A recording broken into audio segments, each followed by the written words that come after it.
और जब उन्होंने अपना असबाब खोला तो देखा कि उनका सरमाया वापस कर दिया गया है। कहने लगे, अब्बा हमें और क्या चाहिए, देखिए ये हमारी पूंजी भी हमें वापस कर दी गई है और हम अपने अहलो यार के लिए फिर गल्ला लाएंगे और अपने भाई की निगहबानी करेंगे और एक बार शुक्र ज्यादा लाएंगे कि ये गल्ला जो हम लाए हैं थोड़ा है। याकूब ने कहा कि जब तक तुम अल्लाह का अहद न दो कि इसको मेरे पास सही और सालिम ले आओगे, मैं इसे हरगिज़ तुम्हारे साथ नहीं भेजने का, मगर ये कि तुम घेर लिए जाओ यानी बेबस हो जाओ तो मजबूरी है। बस जब उन्होंने वालिद को अपना कौल दिया तो याकूब ने कहा कि जो कौल करार हम कर रहे हैं उसका अल्लाह ज़ामिन है, और फरमाया कि मेरे बेटो एक ही दरवाजे से दाखिल न होना बल्कि जुदा जुदा दरवाजों से दाखिल होना, और मैं अल्लाह की तकदीर को तो तुमसे रोक नहीं सकता। बेशक हुक्म अल्लाह ही का है, मैं उसी पर भरोसा रखता हूँ और अहले तवक्कुल को उसी पर भरोसा रखना चाहिए। और जब वो उन मकामात से दाखिल हुए जहाँ जहाँ से दाखिल होने के लिए उनके वालिद ने उनसे कहा था, तो वो तदबीर अल्लाह के हुक्म को जरा भी टाल नहीं सकती थी। हाँ, वो याकूब के दिल की ख्वाहिश थी जो उन्होंने पूरी की थी, और बेशक वो साहिब इल्म थे क्योंकि हमने उनको इल्म सिखाया था, लेकिन अक्सर लोग नहीं जानते। और जब वो लोग यूसुफ के पास पहुंचे तो यूसुफ ने अपने हकीकी भाई को अपने पास जगह दी और कहा कि मैं तुम्हारा भाई हूँ, तो जो सुलूक ये हमारे साथ करते रहे हैं उस पर अफसोस न करना। फिर जब उनका असबाब तैयार कर दिया तो अपने भाई के थैले में अफोरा रख दिया।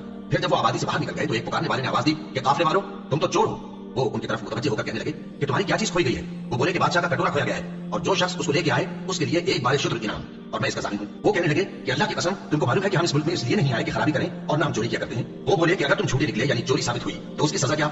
उन्होंने कहा कि उसकी सजा ये है कि जिसके थैले में वो दस्तयाब हो वही उसका बदल करार दिया जाए। हम जालिमों को यही सजा दिया करते हैं। फिर यूसुफ ने अपने भाई के थैले से पहले उनके थैले को देखना शुरू किया, फिर अपने भाई के थैले में से उसको निकाल लिया। इस तरह हमने यूसुफ के लिए तदबीर की, वरना बादशाह के कानून के मुताबिक वो अपने भाई को ले नहीं सकते थे, मगर यह कि अल्लाह चाहे हम जिसके चाहते हैं दर्जे बुलंद करते हैं और हर इल्म वाले से बढ़कर एक बड़ा इल्म वाला है।